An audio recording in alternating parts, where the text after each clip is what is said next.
దేవుని పరిశుద్ధ నామమునకు సమస్తమైన మహిమ ఘనత ప్రభావాలు యేసయ్యకు మాత్రమే కలుగునుగాక.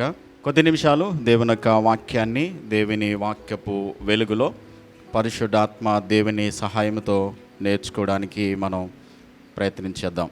మనం అపోస్తలుడైన పౌలు ఎఫెసీయులకు రాసినటువంటి పత్రికను మనము ధ్యానం చేస్తూ ఉన్నాం. ఈ వారం మరికొన్ని విషయాలు మనం నేర్చుకోవడానికి ప్రయత్నించేద్దాం. 2వ అధ్యాయం ఎఫెసియన్స్ చాప్టర్ 2 8, 9, 10 వెర్సెస్ చదువుదాం. 8, 9, 10 వచనాలు వాక్య భాగంలో నుండి మనం చదవడానికి ప్రయత్నించేద్దాం. మీరు విశ్వాసము ద్వారా కృపచేతనే రక్షింపబడి ఉన్నారు. ఇది మీ వలన కలిగినది కాదు, దేవుని వరమే.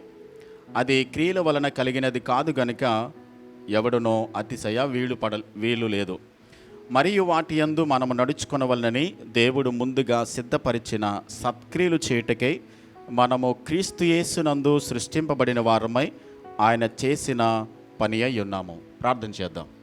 మహాపరిశుద్ధుడివైన ప్రేమ కలిగిన మా ప్రియ పరలోకపు తండ్రి, మీ శ్రేష్టమైన ఘనమైన మహోన్నతమైన నామమునకు వందనాలు, స్తోత్రాలు, స్తుతులు చెల్లిస్తున్నాం ప్రభువా. నిత్యము కోట్ల కొలది దూతలతో కొనియాడబడుతూ ఆరాధింపబడుతున్న మా కన్న తండ్రి, మీకు స్తోత్రాలు ప్రభువా. ఇంతవరకు మీ నామమును, మీ పేరు పెట్టబడిన మీ బిడ్డలముగా కలిసి మిమ్మల్ని స్తుతించి ఆరాధించడానికి, మహిమపరచడానికి మీరు మాకు కృపనిచ్చినందుకే మిమ్మల్ని స్తుతిస్తూ మిమ్మల్ని గానపరుస్తూ ఉన్నాం ప్రభువా. ఈ సమయంలో కొద్ది నిమిషాలు మీ వాక్యాన్ని నేర్చుకోవడానికి, మీ వాక్యాన్ని మేము ధ్యానించడానికి, మీ వాక్యాన్ని ప్రభువా మేము తండ్రి నాయన మా జీవితాలకు అన్వయించుకోవడానికి ప్రభువా మీ పాద సన్నిధికి నేర్చుకోవడానికి మీ పాద సన్నిధికి మేము వస్తూ ఉన్నాం. మీ వాక్యమే మమ్మలను బ్రతికిస్తుంది. మీ వాక్యములో జీవం ఉంది నాయన. మీ వాక్యమే మమ్మలను బ్రతికిస్తుంది కనుక సమృద్ధి జీవాన్ని ఇచ్చేటువంటి మీ మాటల చేత మీరు మమ్మలను తృప్తిపరచండి, మాతో మాట్లాడండి. పరిశుద్ధాత్మదేవ, మీ వాక్యము ద్వారా మీరు మమ్మలను హెచ్చరించండి, ప్రోత్సహించండి. మా జీవితాన్ని మీ వాక్యములో తండ్రి నాయన మేము చూసుకుంటూ సరిదిద్దుకొని మీ వాక్యానుసారంగా నడుచుకునేటువంటి ధన్యత మాకందరికీ అనుగ్రహించి మేలు చేసి కాపాడి మీరు మాత్రమే మహిమ పొందుమని యేసుక్రీస్తు నామములో ప్రార్థించి వేడుచున్నాను మా పరమ తండ్రి, ఆమేన్. గతించినటువంటి వారం మనము అపోస్తలుడైనటువంటి పౌలు గారు రాసినటువంటి ఈ ఎఫెసీయులకు రాసిన పత్రిక మొదటి 7 వచనాల వరకు కూడా మనం ధ్యానం చేయడం జరిగింది. ఒకసారి మరలా మనం రీక్యాప్ చేసుకుని గత వారం మనం ఏమి నేర్చుకున్నామో ఒకసారి జ్ఞాపకం చేసుకున్న తర్వాత మరికొన్ని విషయాలు నేర్చుకోవడానికి ప్రయత్నించేద్దాం. మనము పాపముల చేతనో అపరాధముల చేతనో ఏమై ఉన్నాం?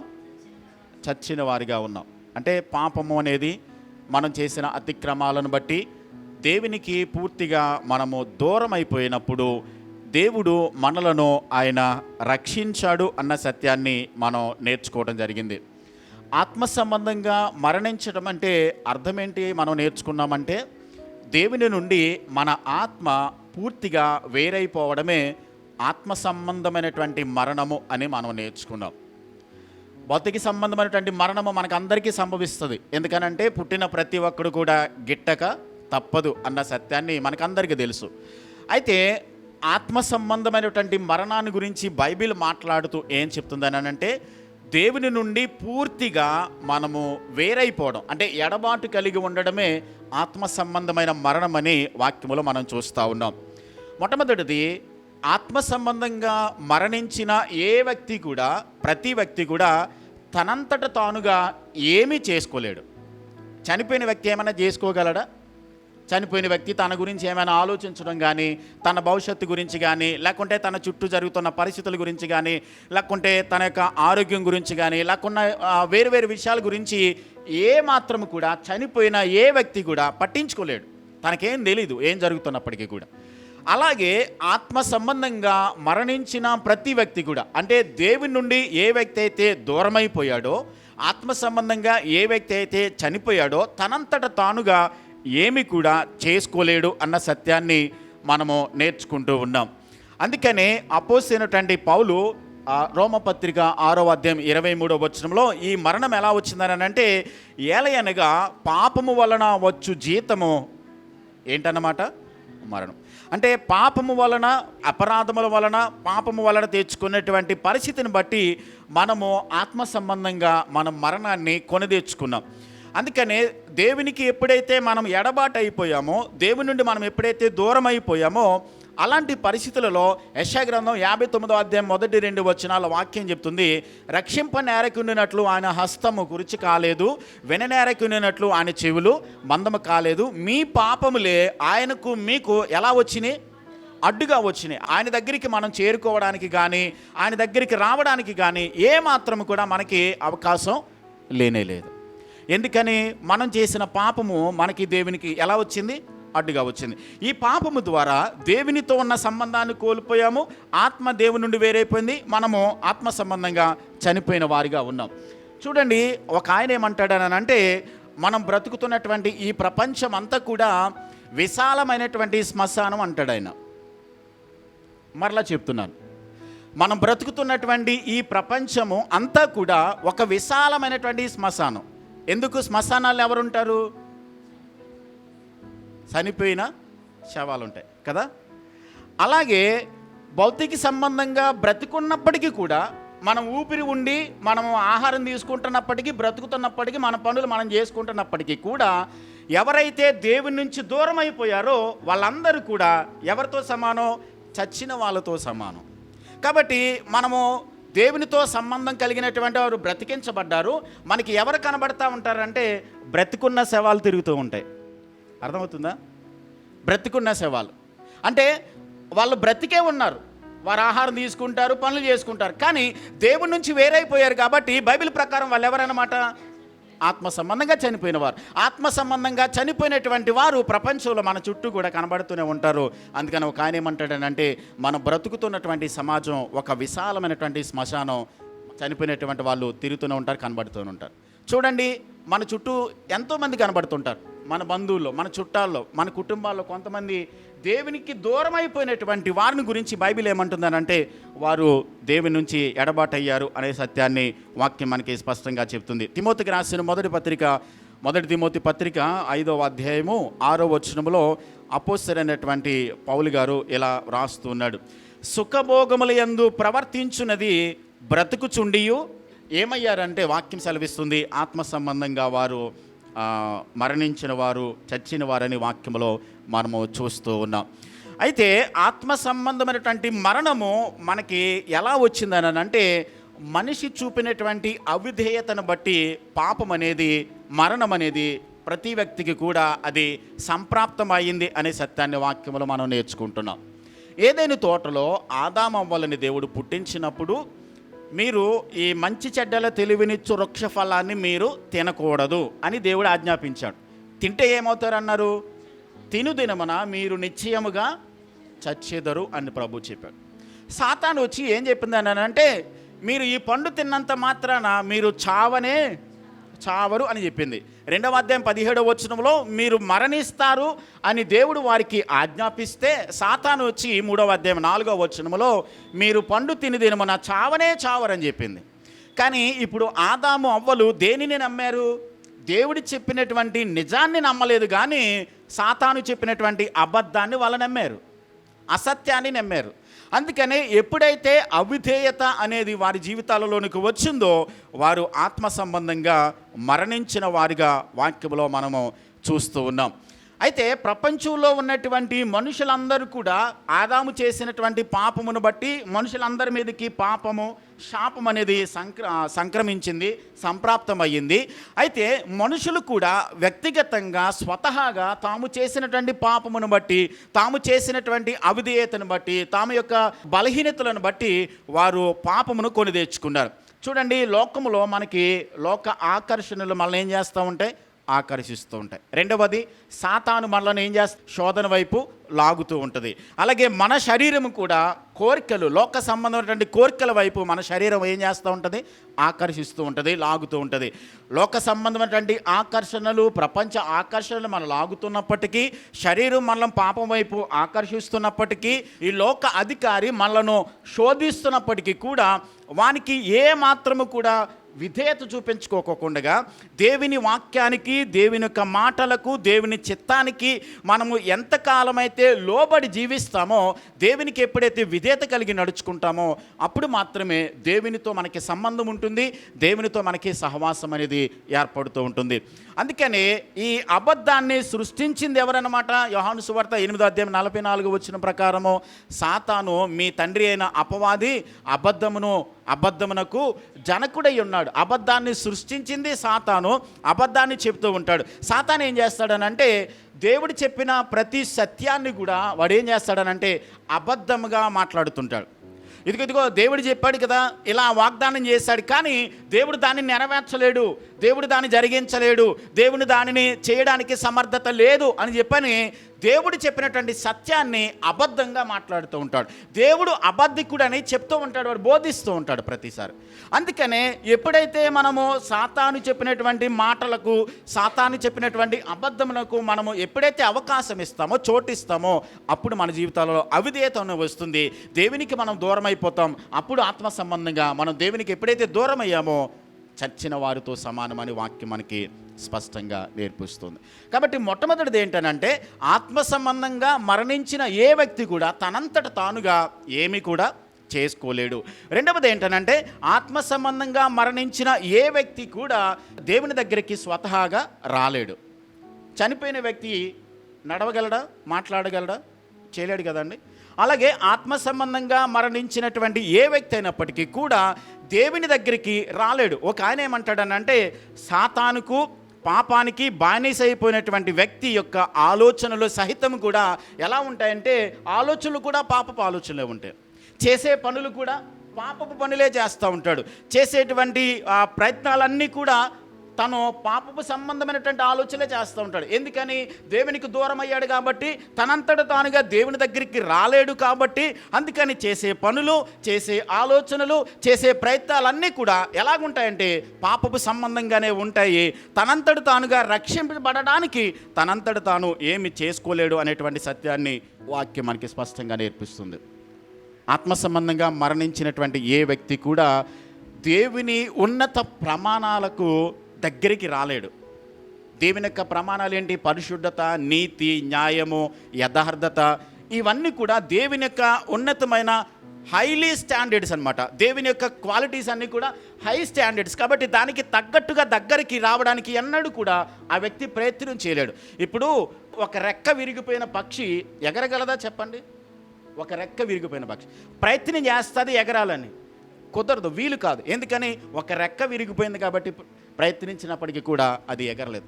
అలాగే పాపములో పడిపోయి దేవునికి దూరం అయిపోయిన ఏ వ్యక్తి అయినప్పటికీ కూడా దేవుని దగ్గరికి రావడానికి ఏమాత్రము కూడా అవకాశం లేదు.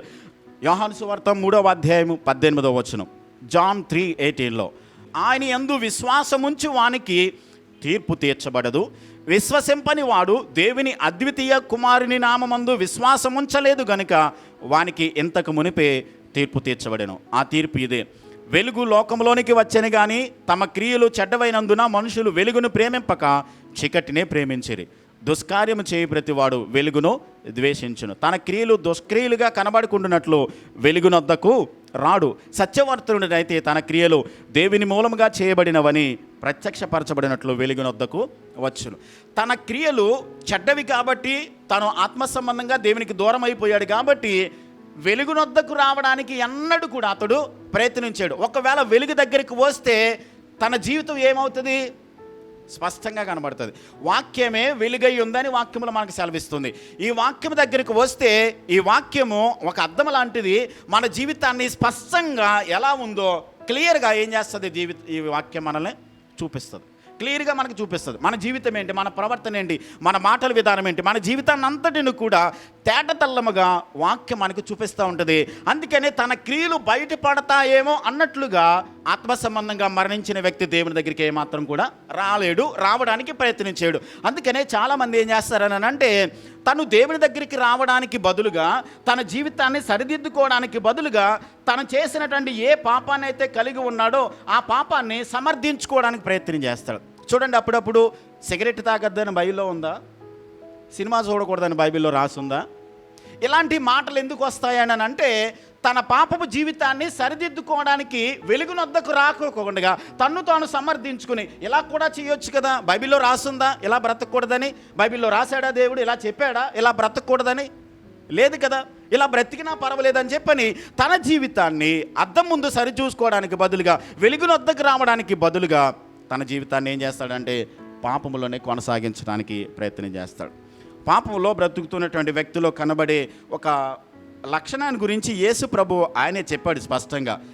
లోక సంబంధమైనటువంటి పాపంలో శాపంలో బ్రతుకుతున్నటువంటి వారి గురించి లూకా సువార్త 6:32 లూక్ చాప్టర్ 6:32లో మిమ్మును ప్రేమించు వారిని ప్రేమించిన ఎడల మీకేమి మెప్పు కలుగును, పాపులను తమ్మును ప్రేమించు వారిని ప్రేమింతురు కదా, మీరు చేయువారికే మేలు చేసినడలా మీకేమి మెప్పు కలుగును, పాపులను అలాగే చేతురు కదా. అంటే దేవునికి దూరం అయిపోయినటువంటి వారు వాళ్ళు ఏం చేస్తారనంటే దేవుని కొరకు చేయాల్సినటువంటి త్యాగాలు చేయకోకుండా, దేవుని కొరకు చేయాల్సినటువంటి ప్రేమను చూపించుకోకుండా తమ్మును ప్రేమించిన వారినే ప్రేమిస్తారు, తమ్మునికి సహాయం చేసిన వారికే సహాయం చేస్తారు, తమకు మేలు చేసిన వారికి మాత్రమే మేలు చేస్తారు. సహాయం చేయడం ద్వారా, ఇతరులకు ఉపకారం చేయడం ద్వారా మనుషులు మమ్మల్ని మెచ్చుకోవాలన్న ఆలోచనతోనే చేస్తారు. అందుకని ప్రభు ఏమన్నాడంటే మిమ్మల్ని ప్రేమించిన వారినే మీరు ప్రేమిస్తే, మీకు సహాయం చేసిన వారికే సహాయం చేస్తే, మిమ్మల్ని ద్వేషించు వారిని మీరు ప్రేమించాలని ప్రభు నేర్పించాడు మనకి. మీ శత్రువులను కూడా ప్రభు ఏమన్నాడు, ప్రేమించమను. మీ శత్రువు కూడా ఆకలిగుంటే వానికి అన్నం పెట్టమన్నాడు. మీ శత్రువు మిమ్మల్ని ఒకవేళ కుడి చెంప మీద కొడితే ఎడమ చెంప మీద కూడా తిప్పమని చెప్పాడు. కాబట్టి వాక్యం ఏమి సెలవిస్తుందని అంటే లోకస్తులు చేసినట్లుగా మీరు చేస్తే, లోకస్తులు బ్రతికినట్లుగా మీరు బ్రతుకుతున్నట్లయితే వాళ్ళకి మీకు తేడా ఏముంది, వాళ్ళు అలాగే చేస్తూ ఉంటారు. ఎవరు వాళ్ళు? దేవునికి దూరమైనటువంటి లోకస్తులు. వాళ్ళకి సహాయం చేసిన వాళ్ళకే సహాయం చేస్తారు, వాళ్ళు ప్రేమించిన వారిని వాళ్ళు కూడా మరలా తిరిగి ప్రేమించడానికి ప్రయత్నం చేస్తారు. అది కాదు నేను చెప్తున్నది. ప్రభు నేర్పించింది ఏంటంటే దేవునికి మనకి నిజమైన సంబంధం ఉంటే, దేవునికి మనకి సరైన సహవాసం ఉంటే, దేవునితో మనకు కనెక్ట్ అయ్యి మనం ఆత్మ సంబంధంగా నిజంగా బ్రతికించిన వారమైనట్లయితే మనం ఏం చేస్తామంటే మన శత్రువులను కూడా ప్రేమించగలుగుతాం, మనల్ని బాధ పెట్టిన వారికి కూడా సహాయం చేయగలుగుతాం, మనలను హింసించిన వారికి కూడా చేతనైన సహాయం చేయడానికి మనం ప్రయత్నం చేస్తాం. మన శత్రువు మన మీద దాడి చేస్తున్నప్పటికీ, లేనిపోని నిందలు మోపుతున్నప్పటికీ కూడా వారికి ఉపకారం చేయాలనేటువంటి ఆలోచనతోనే మనం బ్రతుకుతాం. అందుకని ప్రభు ఏమన్నాడనంటే మీరు ఆత్మ సంబంధంగా చనిపోయినటువంటి వారు కాబట్టి ప్రభు మనలను తన కృప ద్వారా బ్రతికించాడని ఆయన వాక్యములో మనం చూస్తూ ఉన్నాం. మొట్టమొదటిది, ఆత్మ సంబంధంగా చనిపోయినటువంటి వ్యక్తి తనంతట తానుగా ఏమీ చేసుకోలేడు. రెండవది, ఆత్మ సంబంధంగా చనిపోయిన వ్యక్తి దేవుని దగ్గరకు రాలేడు, ఎందుకంటే తన క్రియలు బయలుపడతాయని. ఆత్మ సంబంధంగా చనిపోయినటువంటి వ్యక్తి ఎక్కడున్నాడనంటే దేవుని యొక్క ఉగ్రత క్రింద ఉన్నాడు. చూడండి, ఎఫెసీ పత్రిక 2వ అధ్యాయంలో మనం చదువుకున్నటువంటి మాటే, 2వ అధ్యాయం 3వ వచనం. వారితో కలిసి మనమందరమును శరీరం యొక్కయు మనసు యొక్కయు కోరికలను నెరవేర్చుకొనుచు మన శరీరాశలను అనుసరించి మునుపు ప్రవర్తించుచు కడమ వారి వలనే స్వభావ సిద్ధముగా దైవోగ్రతకు పాత్రులమై ఉంటుమి. పాపంలో బ్రతుకుతున్నటువంటి ప్రతి వ్యక్తి మీద కూడా ఏమి నిలిచి ఉందన్నమాట? దేవుని యొక్క ఉగ్రత, దేవుని యొక్క కోపము ప్రతి వ్యక్తి మీద, అంటే దేవునికి దూరమైన ప్రతి వ్యక్తి మీద నిలిచి ఉంది. అయితే దేవుని వాక్యం ఏం చెప్తుందంటే ఎందుకు దేవుని ఉగ్రత తనకు దూరమైన వారి మీద ప్రభు చూపిస్తున్నాడని అంటే ఆయన పాపం చేసిన ప్రతి వ్యక్తిని కూడా శిక్షించాల్సి ఉంది. ఎందుని బట్టి? ఆయన పరిశుద్ధతను బట్టి. ఆయన పరిశుద్ధతను బట్టి పాపమును శిక్షించకపోతే ఆయన పరిశుద్ధుడు కాదు. మనం చేసిన అతిక్రమాలను బట్టి మనకు తగిన ప్రతిఫలాన్ని ఇవ్వకపోతే ఆయన న్యాయవంతుడు కాదు, న్యాయం తప్పని దేవుడు అవుతాడు. పాపాన్ని బట్టి పాపని శిక్షించాలి. ఆయన న్యాయమును బట్టి నీతిని అన్యాయమును చేస్తున్నటువంటి వ్యక్తిని, అన్యాయంగా బ్రతుకుతున్నటువంటి వ్యక్తికి ఆయన తీర్పు తీర్చాలి. తీర్చకపోతే ఆయన నీతిమంతుడు కాదు, ఆయన పరిశుద్ధుడు కాదు, ఆయన న్యాయవంతుడు కాదు, ఆయన యథార్థవంతుడు కానే కాదు. కాబట్టి ఆయన యథార్థవంతుడు కాబట్టి, ఆయన నీతిమంతుడు కాబట్టి పాపం చేసిన వ్యక్తిని, అవినీతిలో బ్రతుకుతున్న వారిని, అక్రమంగా బ్రతుకుతున్న వారిని, అవినీతిలో బ్రతుకుతున్నటువంటి ప్రతి ఒక్కరిని కూడా ఆయన ఖచ్చితంగా ఏం చేయాలైనా శిక్షించాలి. అందుకనే ఆయన ఉగ్రత వారి మీద నిలిచి ఉంది. అందుకని వాక్యమే చదివిస్తుందంటే ఒక మాట చదువుదాం. జాన్ 3:36లో యోహాను సువార్త 3వ అధ్యాయము, యోహాను సువార్త 3వ అధ్యాయం 36వ వచనాన్ని ఒక్కసారి చదువుదాం. కుమారుని యందు విశ్వాసం ఉంచువాడే నిత్య జీవము గలవాడు, కుమారునికి విధేయుడు కానివాడు జీవము చూడడు, దేవుని ఉగ్రత వాని మీద నిలిచి ఉన్నాయి. దేవుడు మన మీద ఆయన యొక్క ఉగ్రత కంప్లీట్గా చూపిస్తూ ఉన్నాడు. ఎందుకని? పాపం చేసిన ప్రతి వ్యక్తిని కూడా ఆయన శిక్షించాలి. ఇంకొక మాట చదువుదాం. రోమన్స్ 1:18లో రోమపత్రిక 1వ అధ్యాయం 18వ వచనాన్ని ఒకసారి చదువుదాం. దుర్నీతి చేత సత్యమును అడ్డగించు మనుషుల యొక్క సమస్త భక్తిహీనత మీదను దుర్నీతి మీదను దేవుని కోపము పరలోకము నుండి బయలుపరచబడుచున్నది. ఎందుకనగా దేవుని గూర్చి తెలియశక్యమైనదేదో అది వారి మధ్య విషదమై ఉన్నది, దేవుడు అది వారికి విశదపరిచెను. ఆయన అదృశ్య లక్షణములు అనగా ఆయన నిత్యశక్తియు దేవత్వమును జగదుత్పత్తి మొదలుకొని సృష్టింపబడిన వస్తువులను ఆలోచించుట వలన తేటపడుచున్నది గనుక వారు నిరిత్తరులై ఉన్నారు. ఇక్కడ వాక్యం ఏమి సెలవిస్తుందనంటే, దుర్నీతిని జరిగిస్తూ సత్యమును అడ్డగించిన ప్రతి సమస్త భక్తిహీనత మీదనో దుర్నీతి మీదనో పరలోకము నుండి ఏం బయలుపరచబడుతుంది? దేవుని ఉగ్రత. దేవుని ఉగ్రత పాపం చేసిన ప్రతి వ్యక్తి మీద కూడా అది బయలుపరచబడతా ఉంది. అయితే వాక్యం ఏం సెలవిస్తుందని అంటే, మనలను దేవుడు ఆ ఉగ్రత నుండి తప్పించడానికి, ఈ మాట గుర్తుపెట్టుకోవాలి, దేవుని యొక్క ఉగ్రత ఆయన పరిశుద్ధతను బట్టి చూపిస్తూ ఉన్నాడు. నిజానికి పాపం చేయని వ్యక్తి ఎవరైనా ఉన్నారో ప్రపంచంలో? అందరూ పాపం చేసిన వారు. మరి దేవుని ఉగ్రత చేత అందరూ కూడా నరకానికి వెళ్ళిపోవాల్సి ఉంటే ఇంకా ఎవరు కూడా బ్రతికి ఉండరు, ఇంకా పరలోకాన్ని సృష్టించడం కూడా అనవసరం. కానీ దేవుడు ఏం చేశాడనంటే, పాపం చేసిన ప్రతి వ్యక్తిని ఆయన శిక్షించాల్సి ఉండగా, పాపం చేసిన ప్రతి వ్యక్తిని కూడా ఆయన ఉగ్రత వారి మీద బయలుపరచబడుతూ ఉండగా, దేవుడు కొంతమందిని ఏం చేశాడనంటే ఆ ఉగ్రత నుండి తప్పించడానికి, ఆ యొక్క భయంకరమైనటువంటి ఆ దుర్నీతి మీద వచ్చేటువంటి దేవుని కోపాన్ని నుండి తప్పించడానికి ఆ కోపాన్ని అంతటిని కల్వరి శిలువలో యేసు ప్రభు ఏం చేశాడు? భరించాడు. మన కోసము ఆయన ఆ ఉగ్రతను, తండ్రి అయిన దేవుని యొక్క ఉగ్రతను ఆయన భరించాడు. గతంలో నేను చెప్పాను, అప్పు ఖచ్చితంగా తీర్చాల్సిందే. అప్పు చేసిన తర్వాత దాన్ని ఖచ్చితంగా తీర్చాల్సిందే. మనం కానీ మన పక్షాన వేరొకరు కానీ, మనం కానీ మన పక్షాన వేరొకరు కానీ. ఉచిత భోజనాలు ఎక్కడా ఉండవు, గతంలో చెప్పాను కదండి. మరి పలానా చోట పెడుతున్నారు కదండి ఉచితంగానంటే, అక్కడ కూడా పెట్టారనంటే దానికోసం ఎవరో డబ్బులు కట్టుంటారు, అందుకని ఉచితంగా పెడుతున్నారు. పాపమునకు శిక్ష ఎక్కడొక్క చోట శిక్ష పడాలి. పాపమునకు ఖచ్చితంగా మనం చేసిన ప్రతి పాపానికి శిక్ష ఖచ్చితంగా పడాలి. అయితే కలువరి శిలువలోనైనా పడాలి, లేకుంటే మన పాపం ద్వారా మనకి నరకానికైనా శిక్ష పడాలి, ఎక్కడొక చోట. ఇప్పుడు దేవుని దగ్గరికి వచ్చి మన పాపాన్ని ఒప్పుకుంటే మన శిక్ష ఎక్కడ పడింది? కలువరి శిలువలో యేసయ్య మీద మన శిక్ష పడింది, మన శిక్షను ఆయన భరించాడు. ఇప్పుడు ఒకవేళ మన పాపాన్ని మనం ఒప్పుకోకపోతే మన పాపమునకు తగిన శిక్ష ఎక్కడ పడుతుంది? నరకానికి త్రోసివేయబడుతుంది. కాబట్టి శిక్ష అనేది ప్రతి వ్యక్తి మీద కూడా, పాపం చేసిన ప్రతి వ్యక్తి మీద కూడా ఆయన చూపిస్తూ ఉన్నాడు. అయితే ఆ శిక్షను యేసయ్య మన కోసం కలువరి శిలువలో ఆయన భరించి తీసివేసినట్లుగా వాక్యంలో మనము చూస్తూ ఉన్నాం. కాబట్టి పాపం చేసిన వ్యక్తి దేవుని దగ్గరికి రాలేడు తనంతట తానుగా. రెండవది, పాపం చేసిన వ్యక్తి తనంతట తానుగా తన కోసం ఏమీ చేసుకోలేడు. పాపం చేసిన వ్యక్తి మీద దేవుని ఉగ్రత నిలిచి ఉంది అనే వాక్యంలో మనం చూస్తున్నాం. అయితే దేవుడు మనలను ఏం చేశాడనంటే, ఎఫెసీ పత్రిక 2వ అధ్యాయము 7-8 వచనాల్లో మరొకసారి చదువుదాం చూడండి. 6వ వచనం, క్రీస్తు యేసునందు ఆయన చేసిన ఉపకారము ద్వారా అత్యధికమైన తన కృపా మహదైశ్వర్యమును రాబో యుగములలో కనుపరిచి నిమిత్తము క్రీస్తు యేసునందు మనలను ఆయనతో కూడా లేపి పరలోకమందు ఆయనతో కూడా కూర్చుండబెట్టెను.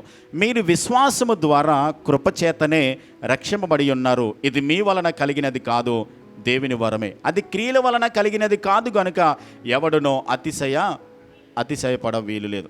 ఇప్పుడు దేవుడు మనల్ని ఏం చేశాడంటే, తన కృప ద్వారా మనల్ని ఏం చేశాడు? ప్రభు రక్షించాడు. ఈ రోజున ఇక్కడ కూర్చుని వాక్యాన్ని వింటున్నాం.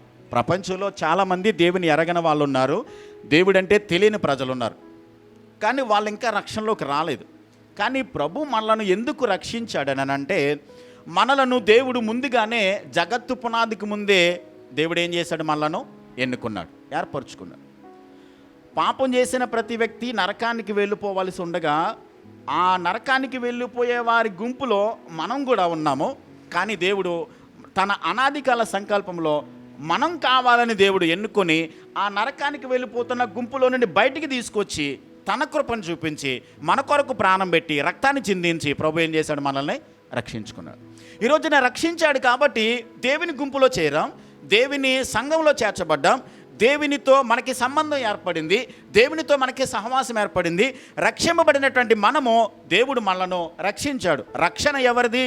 యోనా గ్రంథం 2వ అధ్యాయం 9వ వచనంలో యోనా ఇలా వ్రాస్తూ ఉంటాడు. చూడండి, యెహోవా యొద్దనే రక్షణ దొరుకును అని ఏం చేశాడు? యోనా ప్రార్థన చేశాడు. కీర్తన గ్రంథం 3వ అధ్యాయం 8వ వచనం, కీర్తన 3వ కీర్తన సామ్ 3:8లో రక్షణ యెహోవాది.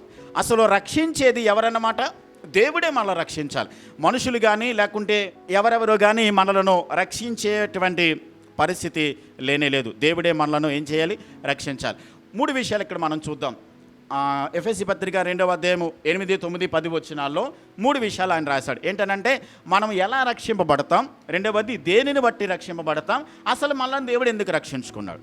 మళ్ళా చెప్తున్నాను, ఎలా రక్షింపబడ్డాం మొట్టమొదటిది, రెండవది ఏంటంటే దేన్ని బట్టి రక్షింపబడ్డాం, మూడవది అసలు దేవుడు మనల్ని ఎందుకు రక్షించాడు, మనం రక్షించుకోవడంలో ఆయన ప్రణాళిక ఏంటి, ఆయన ఉద్దేశం ఏంటి అనేది మనం చూద్దాం.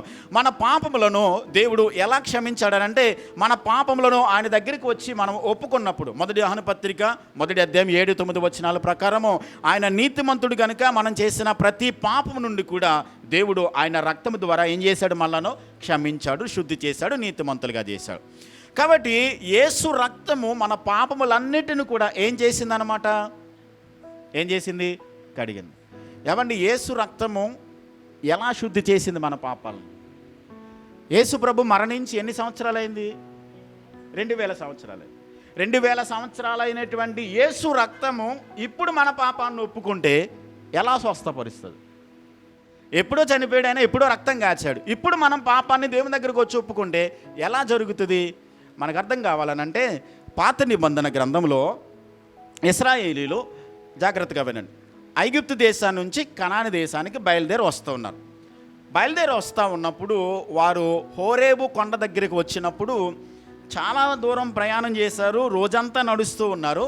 ప్రయాణం చేసి అలసిపోయారు. వాళ్ళు ఆయాసం చేత అలసిపోయినప్పుడు వాళ్ళు మోషే మీద, అహరోను మీద సనగడం, తిరుగుబాటు చేయడం ప్రారంభించారు. ఎప్పుడైతే మోషే అహరోనుల మీద తిరుగుబాటు చేసి సనగడం మొదలుపెట్టారో దేవుడు ఏం చేశాడంటే సర్పాలను పంపించాడు వాళ్ళ మీదకి. సర్పంలో వచ్చి వాళ్ళని ఏం చేసినాయి? కరుస్తూ ఉన్నాయి. అది జస్ట్ కరిస్తే చాలు, వెంటనే చచ్చిపోతున్నాడు మనిషి.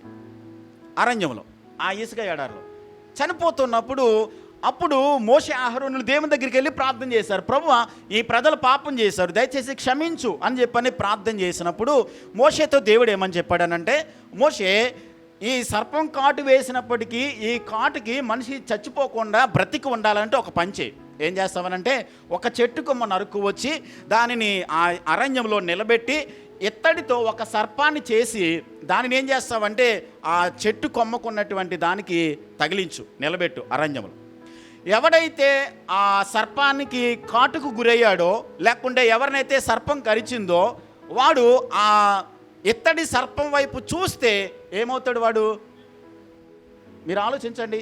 ఎత్తడి సర్పం వైపు చూస్తేనే, ఎత్తడి సర్పం ఏమైనా ఆ విషాన్ని విరిచేస్తుందా? లేకుంటే నిలబెట్టినటువంటి ఆ చెట్టు కొమ్మ కానీ విషాన్ని విరిచేస్తుందా? అది కాదు. మొట్టమొదటిది అక్కడ నేర్చుకోవాల్సింది ఏంటనంటే ఆ ఎత్తడి సర్పాన్ని చూడడం వల్ల నమ్మకం, విశ్వాసం ద్వారా మాత్రమే వాడు పాము కరిచినప్పటికీ కూడా బ్రతుకుతాడు. జస్ట్ చూస్తే చాలు. ఈ ఎత్తడి సర్పంలో ఏముంది, దీన్ని చూస్తేనే నేను బ్రతుకుతానా, ఎందుకులే అని చెప్పి నిర్లక్ష్యం చేశాడు అనుకో, కాటేసిన వాడు చచ్చిపోతాడు. యేసు ప్రభు రక్తము ఎప్పుడో 2000 సంవత్సరాల క్రితమే చిందించబడింది కాబట్టి ఇప్పుడు ఎలా నా పాపాన్ని శుద్ధి చేస్తుందని నమ్మకపోతే మన పాపం క్షమించబడదు. యేసు చేసినటువంటి ఆ బలియాగం ద్వారా, ఆయన చేసినటువంటి ఆ విమోచన కార్యము ద్వారా, ఆయన కాచిన రక్తము ఎప్పటికీ కూడా సజీవంగా ఉంది. నేను చేసిన పాపమునకు ఆ పవిత్రమైన రక్తమే నా పాపాన్ని శుద్ధి చేస్తుందని విశ్వాసం ఉంచినప్పుడు, నమ్మకం ఉంచినప్పుడు, ఆ నమ్మకాన్ని బట్టి, విశ్వాసాన్ని బట్టి మన పాపం ఏం చేయబడింది? శుద్ధి చేయబడింది. మనం పవిత్రులుగా చేయబడ్డాం, నీతిమంతులుగా చేయబడ్డాం. నీతిమంతులుగా తీర్చబడేటువంటి అర్హత కానీ యోగ్యత కానీ మనకేమాత్రం లేదు. నీతిమంతుడు అంటే అర్థం ఏంటంటే, గతంలో చాలాసార్లు చెప్పాను, ఎన్నడూ ఏ పాపము చేయని వ్యక్తిగా దేవుడు ఒక వ్యక్తిని ఎంచడం. అసలు నిజానికి మనము ఎప్పుడు కూడా పాపం చేసే స్వభావమే మనిషిది. ఎప్పుడు కూడా నీతిమంతులుగా బ్రతికే అవకాశం లేదు. పాపంలో, లోకంలో, అపవిత్రతలో, అవిధేయతలో, మనము అపరాధములలో బ్రతికే స్వభావం మనది. అలాంటి స్వభావం కలిగినటువంటి మనలను ప్రభు తీసుకొచ్చి ఏమంటున్నాడనంటే, మీరు నా యందు విశ్వాసం ఉంచితే ఈ విశ్వాసము ద్వారా మీ ప్రతి పాపాన్ని కూడా కడిగి శుద్ధి చేసి, మీ ప్రతి పాపాన్ని తీసేసి మిమ్మల్ని ఏం చేస్తానంటే నీతిమంతులుగా చేస్తాను, పరిశుద్ధపరుస్తాను, పవిత్రపరుస్తాను. ఇక ఎన్నడూ కూడా ఏ పాపము చేయనటువంటి వారిగా, అంటే ఇంకెన్నడూ ఏ పాపం చేయలేదు అన్న వ్యక్తులుగా నేను మిమ్మల్ని ఎంచుతానని చెప్పి ప్రభువు ఏం చేశాడనంటే మనలను నీతిమంతులుగా చేశాడు. మరొక విషయం ఏంటంటే, మన పాపములకు క్షమాపణ ఎలా కలిగింది? విశ్వాసము ద్వారా కలిగింది. ఇప్పుడు ఆ విశ్వాసము ఎలా వచ్చింది మనకి? ఇప్పుడు దేవునందు విశ్వాసం ఉంచడం కావాలి కదండి. ఇప్పుడు పాపం క్షమించబడాలి, అందుకని రక్తం చిందించబడింది. ఆ రక్తం ద్వారా విశ్వాసాన్ని బట్టి మన పాపం పోయింది. ఆ విశ్వాసం ఎలా వచ్చింది? ఎబ్రిల్కి రాసిన పత్రిక 12వ అధ్యాయం 1-2 వచనాల్లో వాక్యం ఏం చదివిస్తుందంటే, విశ్వాసమునకు కర్తయు దానిని కొనసాగించువాడైన యేసు వైపు చూడాలి. యేసు వైపు చూచినప్పుడు అంటే ఆయన మన ఫెయిత్కి, అంటే author and finisher of the faith అన్నాడు బైబిల్ గ్రంథంలో. అంటే ఆయన అధికారి, అసలు విశ్వాసాన్ని ఇచ్చేది ఆయనే, మన విశ్వాసాన్ని పుట్టించేది ఆయనే, మనలో విశ్వాసాన్ని కలిగించి దానిని కూడా కొనసాగించేది కూడా ఆయనే. అందుకనే ఈ రోజున మనము దేవుని నమ్ముకున్నామని అంటే, దేవునందు విశ్వాసం ఉంచామని అంటే, ఆ విశ్వాసం ఎవరు ఇచ్చారనమాట? మనకి మనంతటా మనకి రాలేదు, దేవుడే మనకి విశ్వాసాన్ని ఇచ్చాడు. అందుకని దావీదు ఏమంటాడంటే 22వ కీర్తనలో, గర్భవాసినైనది మొదలుకొని నా దేవుడువు నీవే, నా తల్లి యొద్ద నేను స్తన్యపానము చేయుచుండగా నీవే కదా నాకు నమ్మిక పుట్టించితివి అంటాడు 22:9లో. అసలు నేను తల్లి దగ్గర పాలు తాగుతున్నటువంటి ఆ వయసులో నుండే నాకు నమ్మకాన్ని పుట్టించింది నీవే అని దావీదు దేవునికి ప్రార్థన చేస్తా ఉన్నాడు. అంతేకాదు, యేసుక్రీస్తు ప్రభు భూమి మీదకి వచ్చినప్పుడు లూకాసు వార్త 22వ అధ్యాయంలో, సీమోను నిన్ను సాతాను జల్లెలలో వేసి నిన్ను నాశనం చేయాలని అనుకున్నాడు, కానీ నీ నమ్మిక తప్పిపోకుండానట్లు, ఈ మాట గమనించాలి, నీ నమ్మిక తప్పిపోకుండా, నీ విశ్వాసం తప్పిపోకుండానట్లు నీ నిమిత్తం నేను ఏం చేశాను? దేవునికి ప్రార్థన చేశాను. యేసు ప్రభు ఆ పేతురు కొరకు ప్రార్థన చేశాడు. కాబట్టి నిజానికి పేతురు ఎలాంటి వాడు?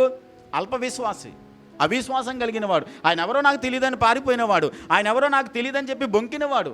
ఇలాంటి అవిశ్వాసం కలిగినటువంటి పేతురు కొరకు యేసయ్య ఎప్పుడైతే ప్రార్థన చేశాడో ఆయనలో విశ్వాసాన్ని ప్రభు ఏం చేశాడు? స్థిరపరిచాడు. కాబట్టి దేవుని కొరకు నమ్మకంగా మనం కొనసాగాలనంటే అసలు విశ్వాసాన్ని ఇచ్చేదే దేవుడు, ఆ విశ్వాసాన్ని కొనసాగించేది కూడా దేవుడు. ఒక మాట చెప్పమంటారా? దేవుడు గనక ఆయన మనకిచ్చిన విశ్వాసాన్ని కొనసాగించకపోతే మనం ఎప్పుడూ వదిలేద్దాం, దేవుని ఎప్పుడో వదిలేదు. ఎందుకో తెలుసా? మనకు వచ్చిన కష్టాలను బట్టి, మనకు వచ్చిన ఇబ్బందులను బట్టి, మనకు ఎదుర్కొంటున్న ప్రతి శోధనను బట్టి దేవుడు కనుక ఆయన మీద విశ్వాసాన్ని మనం కొనసాగించే విధంగా మనకు ఆయన సహాయం చేయకపోతే మన కష్టాలను బట్టి వదిలేద్దాం. ఆయన ఎందుకు వచ్చిందిలే, ఆయన వెంబడించడం, మన కష్టాల్లో తర్వాత చూసుకుందాంలే అని చెప్పని ఎప్పుడో వదిలేసేవాళ్ళం. కానీ ప్రభు మనల్ని ఏం చేస్తూ ఉన్నాడు? ప్రతి దినము కూడా మన విశ్వాసాన్ని కొనసాగిస్తున్నాడు. విశ్వాసమునకు కర్త, దాన్ని కొనసాగించేవాడు అంటే అర్థం ఏంటనంటే, ప్రారంభించిన వాడు ముగించే వరకు దానిని కాపాడినప్పుడు మాత్రమే విశ్వాసానికి కర్త అవుతాడు. ఆయన మధ్యలో ఆపేశాడు అనుకోండి, ముగించిన వాడు అవుతాడా? అవడు కదండి. ఆయన విశ్వాసానికి కర్త, finisher and author of the faith అన్నామంటే ఆయన స్టార్ట్ చేయడం మాత్రమే కాదు, దానిని కంటిన్యూ చేస్తూ దాన్ని ఫినిష్ చేయగలిగిన వాడు మాత్రమే విశ్వాసానికి ఆథర్ అవుతాడు. దానిని మధ్యలో స్టాప్ చేసేస్తే ఆయన విశ్వాసానికి కర్త కాదు. ఆ ఫెయిత్నిచ్చింది, ఆ విశ్వాసాన్ని మనలో ఆయన ఇంప్యూట్ చేసింది, దానిని కంటిన్యూ చేసేది, దాన్ని ఫినిష్ చేసేది, ఆ రేస్ని అంటే ఆ ఫెయిత్ రేస్ని లాస్ట్ వరకు కూడా దాన్ని కంటిన్యూ చేయగలిగి ఫినిష్ చేయగలిగే దానిని చేయగలిగేందుకు కూడా దేవుడే. కాబట్టి లేకపోతే ఆయన మన విశ్వాసాన్ని ఆయన కంటిన్యూ చేయకపోతే ఎప్పుడు ఆయనను వదిలేసేవాళ్ళం, నాకు వద్దని వెనక్కి వెళ్ళిపోయేవాళ్ళం. కానీ ప్రభువే మనకు విశ్వాసాన్ని ఇచ్చాడు, ఆ విశ్వాసాన్ని కొనసాగించడానికి కూడా ప్రభువే మనకి సహాయం చేస్తున్నాడు. అంత మాత్రమే కాదు, నిజమైనటువంటి విశ్వాసము ఎలా ప్రారంభించబడుతుంది అంటే విధేయత చూపించడం ద్వారా ప్రారంభమవుతుంది. మనలో విశ్వాసం రావడానికి ఆయన మనకి విశ్వాసాన్ని ఇచ్చాడు, ఆ విశ్వాసాన్ని మనలో కలగడానికి దేవుని వాక్యాన్ని ప్రకటించాడు. రోమపత్రిక 10వ అధ్యాయం 17వ వచనంలో, కాగా వినుట వలన విశ్వాసం కలుగుతుంది. ఎలా కలుగుతుంది? దేవుని వాక్యాన్ని వినడం వల్ల. సువార్తను ఏం చేసాం? మనం నమ్మాము, దానికి మనం ఏం చేసాం? విధేయత చూపించాం. కాబట్టి విశ్వాసము ద్వారా రక్షింపబడ్డాం, విశ్వాసము ద్వారా మనం విడుదల పొందుకున్నాం, విశ్వాసము ద్వారా దేవుని రక్షణలోనికి మనం వచ్చాం. మనల్ని రక్షించడానికి చేయాల్సినటువంటి పనులన్నీ కూడా ప్రభువు ఆయన సమస్తాన్ని చేశాడు. అందుకనే కల్వరి శిలువలో మనము ఆ గుడ్ ఫ్రైడే రోజున 7 వర్డ్స్ మాట్లాడుకుంటాం కదా. 6th వర్డ్ ఏంటంటే ఇట్ ఈజ్ ఫినిష్డ్. ఆయన ఏం ఫినిష్ చేశాడు? మన విశ్వాసానికి, అంటే మనలను రక్షించడానికి, మనలను ఆయనతో పాటు నిత్యదేవానికి వారసులుగా ఉండడానికి చేయాల్సిన పనులు ఏవైతే ఉన్నాయో అవన్నీ కూడా ఆయన ఏం చేశాడంటే కంప్లీట్ చేసేసి, ఫినిష్ చేసి, పూర్తి చేసేసాడు. నేను ఇంకా దానిని పూర్తి చేశాను. ఆయన ఏమంటే ఇది సమాప్తమైంది. ఇంకా పాపమునకు రావలసిన శిక్ష కానీ, ఆ ఉగ్రత కానీ, ఆ పనిష్మెంట్ కానీ, ఆ పెనాల్టీ ఆఫ్ సిన్ కానీ, అవన్నీ కూడా దేవుడు ఏం చేశాడంటే తీసివేసి మనకు వెల చెల్లించి మనలను ప్రభు ఏం చేశాడు? రక్షించాడు. అందుకని మీరు కృప ద్వారా మాత్రమే ఏం చేయబడ్డారు? రక్షింపబడ్డారు. రక్షించిన మనలను దేవుడు ఏం చేశాడంటే నూతన సృష్టిగా చేశాడు. 2 కొరింథీ పత్రిక 5వ అధ్యాయం 17వ వచనములో, కాగా ఎవడైనను క్రీస్తు నందున్న ఎడల వాడు నూతన సృష్టి, పాతవి గతించెను. ఏవి పాతవి గతించెను? మన పాపములు, మన అపరాధములు, మన దుర్నీతి, మన అవిధేయత, మన యొక్క అపవిత్రత, మనం చేసిన ప్రతి పాపమును కూడా ఆయన ఏం చేశాడు? పూర్తిగా కల్వరి శిలువలో సమాప్తమయ్యింది అని చెప్పి దానిని ఏం చేశాడు? పూర్తిగా ఫినిష్ చేశాడు, పూర్తి చేశాడు, నెరవేర్చాడు. పాతవి గతించెను, ఇదిగో సమస్తమును ఏం చేశాడు? ఆయన క్రొత్తవ. దేవుడు మనల్ని నూతన సృష్టిగా చేశాడు. దేవుడు మనల్ని నూతన వ్యక్తులుగా, నూతన బిడ్డలుగా దేవుడు చేశాడు. ఈ ఆధిక్యత దేన్ని బట్టి కలిగింది? కేవలం ఆయన కృప ద్వారా. ఈ అర్హత దేనిని బట్టి కలిగింది? దేవునందు విశ్వాసం ఉంచడం ద్వారా. దేవునందు విశ్వాసం ఉంచడం ద్వారా, ఆయన కృప ద్వారా దేవుడు మనల్ని ఏం చేశాడంటే రక్షించాడు, ఆయన బిడ్డలుగా మనలను చేశాడు. కృప ద్వారా రక్షింపబడినటువంటి మనము, అందుకనే తీతుకు రాసినటువంటి పత్రిక టైటస్ 3:5లో ఒక మాట రాయబడింది చూడండి. టైటస్ 3:5లో తీతుకు రాసినటువంటి పత్రిక 3వ అధ్యాయం 5వ వచనంలో పౌలు గారు ఎలా రాస్తూ ఉన్నాడు? 198వ పేజీలో ఉంటుంది క్రొత్త నిబంధనలో.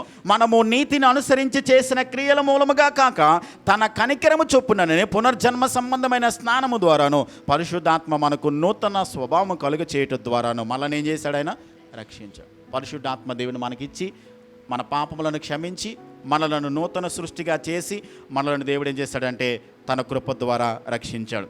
కృప అని అంటే అర్థం ఏంటండి? అర్హత లేని వాడికి దేవుడిచ్చేటువంటి యోగ్యత, అర్హత. టీచర్స్ ఉన్నారు కాబట్టి బాగా అర్థమవుతుంది. ఇంతకుముందు గతంలో ఒక వ్యక్తికి 34 మార్కులు వచ్చినాయి, 34 మార్క్స్ వచ్చినాయి, ఒక 32 వచ్చినాయి, ఒక 30 వచ్చినాయి. ఇప్పుడు ముగ్గురు కలిసి మాట్లాడుకుంటున్నారు. అరే నాకు జస్ట్ 1 మార్క్ వచ్చి ఉంటే నేను పాస్ అయిపోయేవాడిని అని అనుకుంటున్నాడు. 32 వచ్చినాడు, కనీసం ఒక 3 వచ్చినా సరే నేను పాస్ అయిపోతుండ్రా అని అనుకుంటాను. కానీ అప్పుడు గవర్నమెంట్ ఏం చేసేవారు అని అంటే గ్రేస్ మార్క్స్ ఇచ్చేవారు. 5 మార్క్స్ గ్రేస్ మార్క్ కలిపారు. ఇప్పుడు 30 వచ్చిన వాడికి ఏం చేస్తారు? 5 మార్కులు కలుపుతారు. 32 వచ్చిన వాడికి ఎన్ని కలుపుతారు? 5 కలపరు, 3 కలుపుతారు. 34 వచ్చిన వాడికి 5 కలపరు, ఎన్ని కలుపుతారు? 1 కలుపుతారు. ఇప్పుడు ఈ 34 వచ్చినవాడు, 32 వచ్చినవాడు, 30 వచ్చినవాడు, ఈ ముగ్గురులో ఎక్కువ సంతోషపడేది ఎవడు?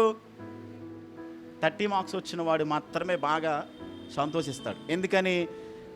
నేను అర్హుడిని కాదు పాస్ అవ్వడానికి, నాకు యోగ్యత లేదు, కానీ నాకు గవర్నమెంట్ గ్రేస్ మార్క్స్ ఇచ్చి నేను పాస్ అవ్వడానికి, ప్రమోట్ అవ్వడానికి నాకు గవర్నమెంట్ నా పట్ల ఏం చేసింది?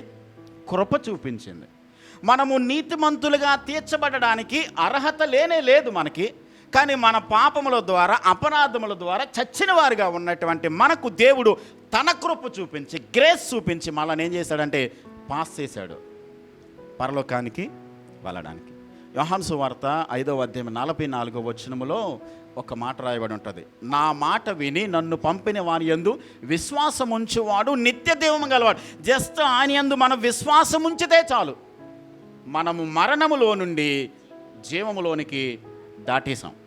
జస్ట్ జంప్ చేయించాడు మనల్ని దేవుడు. మన ఇంటికి ఎవడైనా దొంగ వచ్చాడు అనుకోండి, దొంగ వస్తే దొంగతనం చేశాడు, పట్టుకుపోతున్నాడు, పట్టుకున్న వాడిని మామూలుగా మనం వదిలేసామనుకోండి, ఏం చేయకోకుండా మనం దయ చూపించాం, జాలి పడ్డాం వాడి మీద.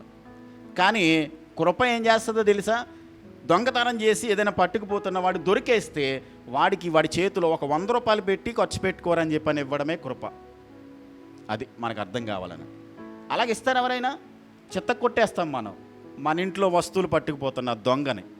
కానీ దేవుడు ఏం చేశాడంటే, పాపము చేసి దుర్నీతిలో బ్రతుకుతున్న మనము దేవునికి దూరం అయిపోయినప్పుడు సైతం కూడా ప్రేమించి మనకేం చేశాడంటే తన కృప చూపించి పరిశుద్ధాత్మ దేవుని మనకిచ్చి నీతిగా బ్రతకడానికి, యథార్థంగా బ్రతకడానికి మనను ప్రభు ఏం చేశాడంటే కృప చూపించాడు. అదే దేవుడు కృప ద్వారా రక్షించాడు. కృప ద్వారా రక్షించడానికి దేవుడు విశ్వాసాన్ని మనలో పెట్టాడు. ఆ విశ్వాసాన్ని కూడా ఇచ్చింది ఎవరు? దేవుడే ఇచ్చాడు. ఆ రక్షణను కూడా ప్రభువు ఇచ్చాడు. రక్షణను ప్రభు ఇవ్వడం మాత్రమే కాదు, నీతిమంతులుగా చేశాడు. నీతిమంతులుగా తీర్చడం మాత్రమే కాదు సుమా, ఇంకొక పని కూడా ఆయన చేశాడు. ఇక్కడ ఎఫెసీ పత్రిక 2వ అధ్యాయంలో ఒక మాట చదువుదాన్ని చూడండి. ఆయన ఇంకొక పని చేశాడు. మళ్ళీ నీతిమంతులుగా చేయడం మాత్రమే కాదు, రక్షించడం మాత్రమే కాదు, ఆయన ఏం చేశాడు అంటే ఎఫెసియన్స్ 2:7లో క్రీస్తు యేసునందు మనలను ఆయనతో కూడా లేపి పరలోకమందు ఆయనతో కూడా ఏం చేశాడు? ఆయనతో పాటు సమానంగా కూర్చునే యోగ్యతనిచ్చేశాడు. ఆలోచించండి. పరలోకములో మన పొజిషన్ ఎక్కడో తెలుసా? ఒకవేళ ఇక్కడ భూమి మీద ఉన్నప్పుడు ఒకవేళ మనకి సరైనటువంటి తిండి లేకపోవచ్చు, మనకి సరైన ఉద్యోగం లేకపోవచ్చు, సరైన వ్యాపారం లేకపోవచ్చు, సరైన పొజిషన్ మనకు లేకపోవచ్చు, కానీ ఆత్మ సంబంధంగా మనం ఎక్కడున్నామో తెలుసా? పరలోకములో we are a great people in the sight of the Lord. దేవుని దృష్టిలో మనం గొప్ప ఉన్నతమైన వాళ్ళం. పరలోకములో ఆయనతో పాటు సింహాసనం మందు కోట్ల కొలది దూతలు, కోట్ల కొలది ప్రజలు ఆయనను ఆరాధిస్తుండగా నిత్య మహిమలో ఉన్నటువంటి దేవుని దగ్గర పక్కన కూర్చునేటువంటి అర్హత, పొజిషన్ ఇచ్చేశాడు మనకి. పొజిషన్ ఇచ్చేశాడు. ఎవరైతే రక్షింపబడ్డారో, ఎవరైతే క్రీస్తునందు విశ్వాసం ఉంచి తమ పాపములకు ప్రాయశ్చిత్తాన్ని పొందుకున్నారో వారికి దేవుడిచ్చిన ఆత్మ సంబంధమైన పొజిషన్ ఏంటనంటే ఆయనతో పాటు సమానముగా కూర్చుండే యోగ్యతనిచ్చాడు. ఈ రోజున ఈ విలువ చాలామందికి తెలియదు. దేవుడు నన్ను రక్షించుకున్నాడనంటే సరేలే ఏదో రక్షణ ఇచ్చాడని అనుకుంటాం, కానీ మన పొజిషన్ ఏంటో తెలుసా? ఆయనతో పాటు సమానంగా కూర్చునేటువంటి యోగ్యతనిచ్చాడు. గత వారం మనం జ్ఞాపకం చేసుకున్నాం. దావీదు తన పరిపాలన కాలంలో మెఫీబోషెతుని తీసుకుని వచ్చి ఏం చేశాడు? రాజు తినేటువంటి భోజనపు బల్ల దగ్గర కూర్చుండబెట్టాడు. రాజుతో సమానంగా కూర్చోవడం అంటే సామాన్యమైన విషయం కాదు. ఆయన రాజు అయి ఉన్నాడు. ఆయన దగ్గర బల్ల మీద కూర్చుని భోజనం చేసే అర్హత కుంటివాడండి మెఫీబోషెతు. ఆయనకు ఆ పొజిషన్ తీసుకొచ్చి ఇచ్చాడు. యోగ్యత లేదు మనకి, అర్హత లేదు. పాపమును బట్టి శాపమును బట్టి కొట్టుకుని పోతా ఉన్నాం. కానీ దేవుడు ఏం చేశాడనంటే ఆయనతో పాటు మనల్ని ఏం చేశాడు? కూర్చుండబెట్టాడు. కూర్చో, రా నా దగ్గర కూర్చో. ఆ స్థాయికి యేసయ్య రావడానికి ఆయన ఏం చేశాడు తెలుసా?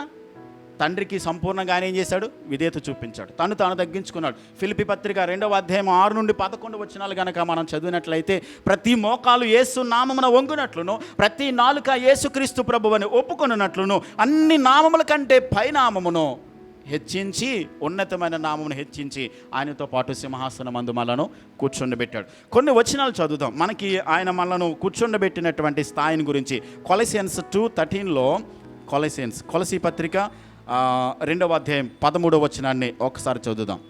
మరియు అపరాధముల వలనను శరీరమందు సున్నతి పొందకయుండుట వలనను మీరు మృతులై ఉండగా దేవుడు రాతరూపకమైన ఆజ్ఞల వలన మన మీద రుణముగాను మనకు విరోధముగాను నుండిన పత్రమును మేకులతో సిలువకు కొట్టి దాని మీద చేవ్రాతను తుడిచివేసి మనకు అడ్డము లేకుండా దానిని ఎత్తివేసి మన అపరాధములన్నిటినీ క్షమించి ఆయనతో కూడా మిమ్మును జీవింపచేశాను. ఆయన ప్రధానులను అధికారులను నిరాయుధులుగా చేసి సిలువ చేత జయోత్సవముతో వారిని పట్టి తెచ్చి బాహాటముగా వేడుకకు కానుపరిచాను. మన మీద రుణముగా ఉన్న ఆ చేవ్రాతను, అంటే వీళ్ళ పాపం చేశారు కాబట్టి ఈ పాపము ద్వారా వీళ్ళకి శిక్ష రావాలి అని చెప్పని దేవుడు శాసనాన్ని రాసేశాడు. కానీ ఆ శాసనాన్ని అంతటిని కూడా కల్వరి సిలువలో ఆయన ఏం చేశాడు? మేకులకు దాన్ని ఏం చేశాడు? కొట్టేసి దాని మీద ఉన్న చేవ్రాతను, ఆ శాసనాన్ని కూడా ఏం చేశాడు? తుడిచేశాడు. ఆయన దేనితో తుడిచేశాడు? ఆయన రక్తంతో దాన్ని ఏం చేశాడు? తుడిచేశాడు. మనకి ఇంకా శిక్షా విధి లేదు. క్రీస్తు యేసునందున్న వారికి ఏ శిక్షా విధి కూడా లేదు. ఆ కొలసీ పత్రిక 1వ అధ్యాయం 13వ వచనంలో చూడండి. అక్కడే 1వ అధ్యాయం 13వ వచనంలో కూడా ఆయన మనలను అంధకార సంబంధమైన అధికారములో నుండి విడుదల చేసి తాను ప్రేమించిన తన కుమారుని యొక్క రాజ్య నివాసులుగా, ఆయన రాజ్యానికి చెందిన వాళ్ళం మనం. మనకంటూ ఒక కింగ్డమ్ ఉంది, మనకంటూ ఒక రాజు ఉన్నాడు. మనం ఈ లోక సంబంధమైనటువంటి దేశానికి, రాజ్యానికి సంబంధించిన వాళ్ళం కాదు, మనం ఆత్మ సంబంధమైనటువంటి రాజ్యానికి చెందిన వాళ్ళం. మన రాజ్యం ఏది? పరలోక రాజ్యం. మన రాజు ఎవరు? యేసయ్య. ఆయనే మన రాజు, ఆయనే మన రాజులకు రాజు, ఆయనే మనను హెచ్చించే దేవుడు, మనను దీవించే దేవుడు. కాబట్టి ఆయనతో పాటు సింహాసనం మందు కూర్చునేటువంటి కృపను మనకి ఇచ్చాడు. అసలు ఇప్పుడు మనం నేర్చుకున్నాం ఎలా రక్షింపబడ్డాం? విశ్వాసము ద్వారా, ఆయన కృప ద్వారా రక్షింపబడ్డాం. దేన్ని బట్టి రక్షించబడ్డాం? దేవుడు కృప చూపించి మనల్ని రక్షించాడు. ఎందుకు రక్షించాడు మనల్ని? ఇప్పుడు ఆయన ప్రాణం ఇచ్చి మన మీద రుణముగా ఉన్నటువంటి చేవ్రాతనంతటిని కూడా తుడిచివేసి ఆయనతో పాటు కూర్చొని పెట్టాడు. ఆ పరలోక రాజ్యంలో ఆ పొజిషన్ ఇచ్చేశాడు. ఎందుకు ఇచ్చాడు మనకి? ఎందుకు రక్షించాడు? ఎఫెసీ పత్రిక 2వ అధ్యాయం 10వ వచనాన్ని చదువుదాం. ఎఫెసియన్స్ 2:10లో 2వ అధ్యాయం 10వ వచనంలో, మరియు వాటి యందు మనము నడుచుకొనవలనని దేవుడు ముందుగా సిద్ధపరిచిన సత్క్రియలు చేయుటకై. ఏం చేయడానికి? సత్క్రియలు చేయుటకై మనము క్రీస్తు యేసునందు సృష్టింపబడిన వారమై ఆయన చేసిన పని అయి ఉన్నాం. దేవుడు ఎందుకోసం రక్షించాడో తెలుసా? ఈ రోజున మనకి విశ్వాసం లేదు, పాపము ద్వారా, అపరాధముల ద్వారా చచ్చిన వారుగా ఉన్నాము. ఆ చచ్చని స్థితిలో ఉన్న మనకు దేవుడి దగ్గరికి వెళ్ళడానికి అర్హత లేదు, యోగ్యత లేదు, మనంతట మనం రక్షించుకునే సిచ్యువేషన్ మనకి లేదు. కానీ దేవుడు మనలో విశ్వాసాన్ని పుట్టించి, మనలో దేవుడు కృప చూపించి, మనలను పాపాన్ని క్షమించడం మాత్రమే కాదు, తండ్రితో పాటు సమానంగా కూర్చునే యోగ్యతనిచ్చి ఇవన్నీ చేసి రక్షించింది. ఎందుకనంటే మనము మంచి పనులు చేయడానికి, సత్క్రియలు చేయడానికి. సత్క్రియలు అంటే మంచి పనులు చేయడానికి. ఇప్పుడు చాలామంది కూడా లోకంలో మంచి పనులు చేస్తూ ఉన్నారు. ఒక మాట గుర్తుపెట్టుకోనండి, ఈ డిఫరెన్స్ ఒకసారి మనం గమనించాలి. లోకంలో దేవుని ఎరగనటువంటి వాళ్ళు, ఆత్మ సంబంధంగా చచ్చిన స్థితిలో ఉన్నటువంటి వారు, అంటే దేవుని ఎరగనటువంటి వాళ్ళు ఎవరు? ఆత్మ సంబంధంగా చచ్చిన వారితోనే లెక్క. అయితే అలాంటి వారు కూడా మంచి పనులు చేస్తున్నారు, దాన ధర్మాలు చేస్తున్నారు. గోదానం, అన్నదానం, లేకుంటే భూదానం, వస్త్రదానం, ఏమంటే భోజనాలు పెట్టడం, ఉచితంగా సహాయం చేయడం, ఇవన్నీ చేస్తూ ఉన్నారు. కానీ చచ్చిన స్థితిలో ఉన్నటువంటి ఆ వ్యక్తి ఎన్ని చేసినప్పటికీ కూడా అది లెక్కలోకి రాదు. కానీ దేవునితో కనెక్ట్ అయి ఉన్నటువంటి మనము, రక్షింపబడినటువంటి మనము చేసిన ప్రతిదీ కూడా దేవుడు ఏం చేస్తాడంటే లెక్క రాసుకుంటాడు, ప్రతిదీ కౌంట్ చేస్తాం. కాబట్టి ప్రభు మనల్ని ఎందుకు రక్షించుకున్నాడనంటే దేవుడు ప్రేమ ఎలాంటిదో లోకానికి తెలియదు, దేవుని కృప ఎలాంటిదో లోకానికి తెలియదు, దేవుని క్షమాపణ ఎలాంటిదో లోకానికి తెలియదు.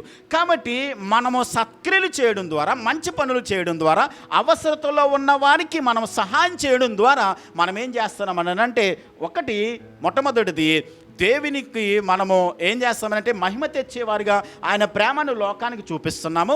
రెండవది ఏంటనంటే దేవుడు మనం చేసిన ప్రతి దానికి కూడా బహుమానాన్ని పరలోకంలో మనం ఏం చేస్తున్నాం? కూడబెట్టుకుంటున్నాం. గత వారమో ముందు వారం అని చెప్పాను, పరలోకంలో కిరీటాలు ఉంటాయి. కిరీటాలు అవి ఎక్కడ సంపాదించుకోవాలి? భూమి మీద ఉన్నప్పుడే మనం కిరీటాలు సంపాదించుకోవాలి. అక్కడికి వెళ్ళిన తర్వాత కిరీటాలు సంపాదించుకోవడానికి పని ఉండదు, ఇక్కడే సంపాదించుకోవాలి. ఇక్కడ సంపాదించుకోవడానికి అర్హత అంటే అవకాశం ఏంటో తెలుసా? సత్క్రియలు చేయడం, మంచి పనులు చేయడం, ఎవరైనా అవసరతలో ఉన్నప్పుడు వాళ్ళకి సహాయం చేయడం, పేదలైన వారు కనబడినప్పుడు వారికి చేతనైన సహాయం చేయడం, ఎవరైనా అవసరతలో ఉన్నవారు కనబడినప్పుడు వారికి అవసరతలు తీర్చడం. అందుకనే మనము మత్తయి సువార్త 25వ అధ్యాయంలో ఆయన గొర్రెలను మేకలను వేరు చేసి ఆయన మాట్లాడుతూ ఉంటాడు.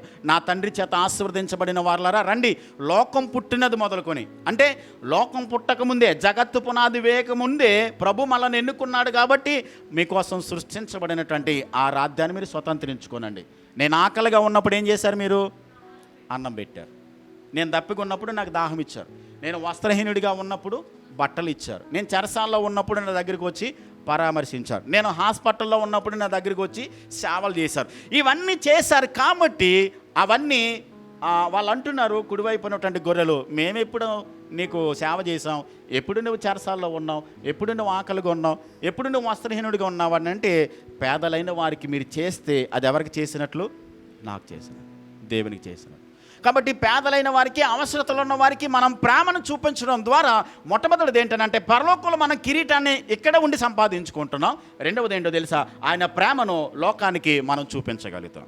మనం రక్షించుకున్నటువంటి కారణం ఏంటో లోకానికి మనం చూపిస్తున్నాం. నన్ను రక్షించుకున్నది ఎందుకోసం? సత్క్రియలు చేయడానికి, మంచి పనులు చేయడానికి. కాబట్టి ఆ మంచి పనులు చేయడానికి దేవుడు మనల్ని ఎన్నుకున్నాడు. లోకంలో ఇంకా దేవుని ఎరగనటువంటి వారు కూడా చేస్తున్నారు, కానీ అవి ఏమాత్రం కూడా లెక్కలోకి రానే రావు. మనం అనుకోవచ్చు, ఏవండి నేను చాలామందికి సహాయం చేశానండి, చాలామందికి నేను ఉపకారం చేశానండి, వాళ్ళ అవసరతలో ఉన్నప్పుడు వాళ్ళకి ఆదుకున్నానండి, నేను సహాయం చేశాను. కానీ ఇప్పుడు నాకు అవసరత వచ్చినప్పుడు, నాకు ఇప్పుడు కష్టం వచ్చినప్పుడు నాకెవరో కూడా సహాయం చేసే వాళ్ళు లేరు అని చెప్పని మనం బాధపడుతూ ఉంటాం. కానీ ఒక మాట, ఎబ్రీ పత్రిక 6వ అధ్యాయం 10వ వచనంలో ఒక మాట వ్రాయబడి ఉంటుంది. మీరు చేసిన ఉపచారమును, మీరు చేసిన ఉపకారమును, పరిశుద్ధుల కొరకు మీరు చేయించున్నటువంటి ఈ మంచి పనులను మీ ద్వారా మేలు పొందుకున్నటువంటి వారు ఒకవేళ మర్చిపోవచ్చేమో.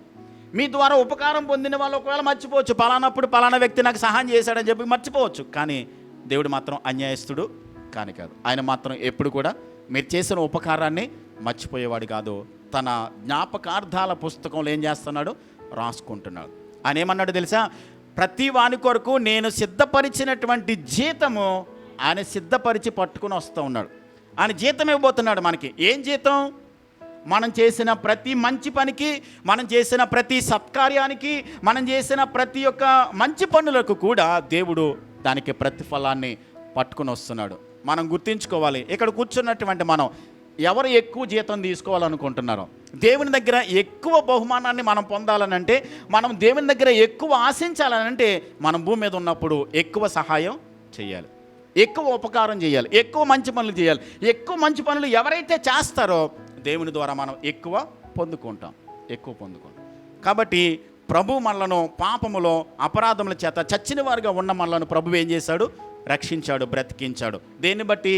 ఆయన యందు విశ్వాసం ఉంచడం ద్వారా. ఎలా రక్షించాడు? ఆయన కృప ద్వారా మనల్ని రక్షించాడు. ఎందుకు రక్షించాడు? మనం సత్క్రియలు చేయడానికి, మంచి పనులు చేయడానికి ప్రభు మనలను రక్షించుకున్నాడు. కాబట్టి మనం ఆలోచించేద్దాం. చూడండి, గతంలో మనం ఎంతవరకు చదువుకున్నాం? పాపములో అంటే పాపం మన యందు కనబడుతున్నప్పుడు మనం దానికి ఒకప్పుడు బానిసలం అయిపోయాం. కానీ దేవుడిచ్చిన స్వేచ్ఛను మనం ఇప్పుడు దేవుడు మనకి ఇచ్చాడు, దాన్ని అనుభవిస్తూ దాన్ని పోగొట్టుకున్నామా, లేకుంటే ఆ స్వేచ్ఛను దుర్వినియోగం చేస్తూ పాపములో ఉన్నటువంటి పనులే మనలా చేస్తున్నామా? ఒకటి పరిశీలించుకోవాలి. రెండవది, మీరు ఇంకా పాత జీవితాన్ని కలిగి ఆత్మీయంగా మరణించిన స్థితిలోనే ఉన్నామా, లేకుంటే క్రీస్తుతో బ్రతికించబడి ఆయనతో పాటు ఆయన సింహాసనం మందు కూర్చున్న స్థితిలో ఉన్నామా? ఒక్కసారి పరీక్షించుకుందాం. మూడవది ఏంటంటే, మీ కొరకు ఆయన చేసిన పనులన్నీ పని చేసి మనల్ని దేవుడు ఏం చేశాడనంటే తనకు పనికొచ్చే పాత్రలుగా చేశాడు. కాబట్టి మనలను పాపపు స్థితిలో నుండి బ్రతికించి ఆయనకు ఉపయోగపడే పాత్రలుగా ఉండాలని దేవుడు మనం రక్షించుకున్నాడు. ఆయన కొరకు ఉపయోగపడుతున్నామా, లేకుంటే ఉపయోగం లేకోకుండా నిర్వియోగమైనటువంటి పాత్రగానే మనం ఉన్నామా? ఒక్కసారి మనల్ని మనమే పరీక్షించుకుందాం. దేవుని కొరకు ఉపయోగపడే వారిగా ఉన్నామా? ప్రపంచ ధర్మాన్ని అనుసరిస్తూ, ప్రపంచం చేసేటువంటి ఆచారాలు పద్ధతులు అనుసరిస్తూ లోకంలోనే బ్రతుకుతున్నామా? ఒక్కసారి మనల్ని మనమే పరీక్షించుకుందాం. ప్రభు మనల్ని రక్షించింది ఎందుకోసమని అంటే మంచి పనులు చేయడానికి. ఎలా రక్షించాడనంటే కృప ద్వారా రక్షించాడు. దేనిని బట్టి రక్షించాడంటే దేవునందు విశ్వాసం ఉంచడం ద్వారా రక్షించాడు.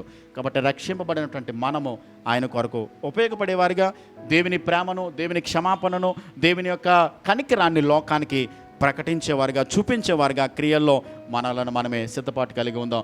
ఒకవేళ ఎప్పటి వరకు కూడా అవసరతలో ఉన్నవారికి సహాయం చేయకపోతే, కొంతమందికి పాపం ఇవ్వాలని ఉంటుంది కానీ వాళ్ళ దగ్గర ఉండదు. ఇవ్వాలని ఉంటుంది, మనసు ఉంటుంది కానీ ఉండదు. కొంతమంది దగ్గర ఉంటుంది కానీ ఇవ్వాలనే మనసు వాళ్ళకు ఉండదు. గుర్తుపెట్టుకోనండి, ఇచ్చే మనసు దేవునిది. ఆయన ఇచ్చే మనసు కాబట్టి తన కుమారుని మన కోసం ఏం చేశాడు? ఆయన బలిగా ఇచ్చేశాడు కదా, ఆయన ఇచ్చేశాడు. ఒకవేళ ఆయన పాపంలో బ్రతుకుతున్న మన కోసం ఆయన బెగబట్టేవాడైనట్లయితే తన కుమారుని మన కోసం ఇవ్వకపోతే మన నరకానికి వెళ్ళిపోయేవాళ్ళం, పాపంలోనే చచ్చిపోయేవాళ్ళం. కానీ దేవుడు ఏం చేస్తాడు? ఇచ్చే మనసు కాబట్టి తన కుమారుని మన కోసం బలిగా ఇచ్చేశాడు. ఇచ్చే మనసు దేవునిది కాబట్టి మనం కూడా ఆ దేవుని మనసును కలిగి ఉండాలి. ఇచ్చే మనసు కలిగి ఉండాలి. ఇవ్వడం అలవాటు చేసుకుంటే, నేను ఒక మాట చెప్తాను. నా దగ్గర 10 యాపిల్స్ ఉన్నాయండి, ఇలాగా ఒడిలో పెట్టుకున్నాను. నాకు ఇంకా యాపిల్స్ కావాలంటే ఏం చేయాలి? నా దగ్గర ఉన్న యాపిల్స్ ఖాళీ చేసుకోవాలి, ఇచ్చేయాలి. ఇంకా నాకు కావాలంటే ఇచ్చేయాలి. ఇచ్చేస్తే అప్పుడు నాకు దగ్గరికి ఇంకా వస్తాయి. ఇవ్వకపోతే నా దగ్గర ఉన్నాయి అలాగే కుళ్ళిపోతాయి, పనికిరావు. కాబట్టి ఇవ్వడం అలవాటు చేసుకుంటే ఇంకా దేవుడు ఇస్తానే ఉంటాడు. మనం ఇవ్వడం అలవాటు చేసుకుంటూ ఉంటే ఎలా పొందుకున్న మనం ఎలా ఇచ్చేవారుగా ఉన్నప్పుడు దేవుడు మన ప్రతి అవసరత తీరుస్తాడు. ఇవ్వడం వల్ల ఒక ఆశీర్వాదం ఏంటో తెలుసా? దేవుని ప్రేమ లోకానికి చూపిస్తున్నాం, పరలోకములో మన జీతాన్ని పెంచుకుంటున్నాం. ఆ సీక్రెట్ తెలియదు చాలామందికి. ఉంటుంది కానీ ఇవ్వరు కొంతమంది. ఇవ్వడం అలవాటు చేసుకుంటే, ఇచ్చే మనసు మనకుంటే దేవుని దగ్గర ఎక్కువ పొందుకుంటాం.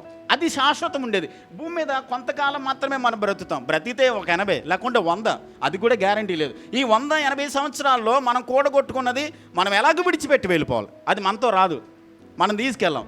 కానీ ఇవ్వడం నేర్చుకుంటే, ఇవ్వడం అలవాటు చేసుకుంటే పరలోకంలో ఎక్కువ ఉంటుంది, ఎక్కువ ఇస్తాడో అది తరిగిపోయేది కాదు. యుగయుగాలు తరతరాలు కూడా అది మనతోనే ఉంటుంది. కాబట్టి ఇచ్చే మనసును మనం అలవాటు చేసుకుందాం. ఈ రోజున ప్రభు మనల్ని రక్షించినది మంచి పనులు చేయడానికి, సత్క్రియలు చేయడానికి, ఆ క్రియలను, దేవుని ప్రేమను మనం క్రియల్లో చూపించడానికి ప్రభు మనలను రక్షించుకున్నాడు. తలలు వంచండి, కళ్ళు మూయండి. చెప్పబడిన వాక్యాన్ని జ్ఞాపకం చేసుకుంటూ ప్రార్థన చేద్దాం. ప్రభు మనల్ని రక్షించాడు. ప్రభు మనలను ప్రేమించి తన కృపను చూపించి మన పైన జాలి చూపించాడు. ఎవరికి వాళ్ళే ఒక్కసారి కళ్ళు మూసుకుని ఎక్కడున్న వాళ్ళు అక్కడే ప్రార్థన చేద్దాం. పాపముల చేత, అపరాధముల చేత చచ్చిన స్థితిలో ఉన్నటువంటి మనలను ప్రభు రక్షించి తన కృప ద్వారా, తన కనికరము ద్వారా, తన ప్రేమ ద్వారా ప్రభు మనలను రక్షించాడు. తన విలువైన ప్రాణాన్ని ఇచ్చి కొన్నాడు మనలను. మనం నరకానికి వెళ్ళిపోవడం ఇష్టం లేక ప్రభు మనలను ప్రేమించాడు. ఎందుకోసమంటే మనము సత్క్రియలు చేయాలని, మంచి పనులు చేయాలని ప్రభు మనల్ని రక్షించుకున్నాడు. కాబట్టి ఆ మంచి పనులు చేస్తూ దేవుని ప్రేమను, దేవుని క్షమాపణను, దేవుని కనికరాన్ని లోకానికి చూపించేవారిగా ఉండాలని తీర్మానం చేసుకుందాం. పరిశుద్ధాత్మ దేవుని సహాయం కోరుకుందాం. ప్రభా, నా చేత మంచి పనులు చేయించండి, సత్క్రియలు చేయడానికి నాకు మీ కృపనివ్వండి, కావలసిన రిసోర్సెస్ నాకు అనుగ్రహించండి అని ప్రభువుని అడుగుదాం. దేవుడు మన చేత పనులు చేయిస్తాడు. దేవుడు మన చేత ఆ కార్యాలు జరిగించడానికి కృపనిచ్చి మనకు దేవుడు బలపరిచి సహాయం చేస్తాడు. ప్రార్థన చేద్దాం. ప్రేమ నమ్మకమైన మా ప్రియ పరలోకపు తండ్రి, కృపా కనికరములు కలిగిన మా గొప్ప దేవా, మీకు వందనాలు, స్తోత్రాలు. తండ్రి నాయనా, మేము దుర్నీతి చేత, అవిధేయతలో, అవినీతిలో బ్రతుకుతున్నటువంటి మమ్ములను ప్రేమించి ప్రభువా, మీ కుమారుడైనటువంటి యేసుక్రీస్తు నందలి విశ్వాసము ద్వారా, కృప ద్వారా మమ్మలను రక్షించి మీ ప్రేమను చూపించిన ఆయన మమ్మలను బ్రతికించినందుకే మీకు స్తోత్రాలు. ప్రభా, మమ్మలను రక్షించినది దేవా సత్క్రియలు చేయడానికి మమ్మలను రక్షించుకున్నావని ఇంతవరకు మీరు మాతో మాట్లాడినందుకే స్తోత్రాలు. ప్రభా, రక్షింపబడినటువంటి మేము అనేక మందికి మాదిరికరంగా ఉండడానికి, అనేక మందికి మీ ప్రేమను క్రియల్లో చూపించడానికి అలాంటి మనసును, అలాంటి హృదయాన్ని, అలాంటి అవకాశాలను మీరు మాకు అనుగ్రహించి బలపరిచి నాయన మీ కొరకు పనికొచ్చే పాత్రలుగా మమ్మల్ని వాడుకొనమని ప్రార్థన చేస్తున్నాం. ఈ రోజున వాక్యాన్ని విన్నటువంటి ప్రతి ఒక్కరు కూడా మేము ఎందుకోసం రక్షింపబడ్డామో, మీరు మా కొరకు ఎందుకోసం ప్రాణం పెట్టారో, ఎందుకు రక్తం చిందించారో ఆ ప్రణాళికను, ఆ సంకల్పాన్ని, ఆ ఉద్దేశాన్ని మేము అర్థం చేసుకుని, గ్రహించుకుని అనేక మందికి మేలు చేసేవారుగా, అనేక మందికి మేము సహాయపడేవారుగా మీ కృపను అనుగ్రహించి, మీ సహాయం అనుగ్రహించి, మేలు చేసి కాపాడి మీరు మాత్రమే మహిమ పొందుమని యేసుక్రీస్తు నామములో ప్రార్థించి వేడుచున్నాను మా పరమ తండ్రి. ఆమేన్.